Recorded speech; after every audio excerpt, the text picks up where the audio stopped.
கிறிஸ்துவில் அன்பானவர்களே, உங்கள் அனைவரையும் ஆண்டவர் இயேசு கிறிஸ்துவின் நாமத்தினால் வாழ்த்துகிறேன். ஆமென். இன்றைக்கான இறை வார்த்தை உணவு எரேமியா 31:33. இஸ்ரவேல் வீட்டாரோடு நான் செய்யவிருக்கும் உடன்படிக்கை இதுவே. என் சட்டத்தை அவர்கள் உள்ளத்தில் பதிப்பேன், அதை அவர்களது இதயத்தில் எழுதி வைப்பேன்.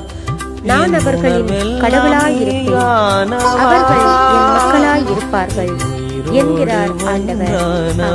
இறையேசுவில் அன்பானவர்களே, இன்றைக்கான இறைவார்த்தையில் ஆண்டவர் நம்மோடு பேசுகின்றார். ஆண்டவருடைய இறை வார்த்தைகள் ஒவ்வொன்றையும் அவர் நம்முடைய இதயத்தில் எழுதி வைப்பேன் என்று சொல்லுகின்றார். அவர் நம்முடைய கடவுளாக இருக்கின்றார், நாம் அவருடைய மக்களிடமாக இருக்கின்றோம் என்று ஆண்டவர் இன்றைய நாளிலே உறுதிப்படுத்துகின்றார். எனவே அன்பானவர்களை, அவருடைய இறை வார்த்தைகளை தொடர்ந்து நம்முடைய இதய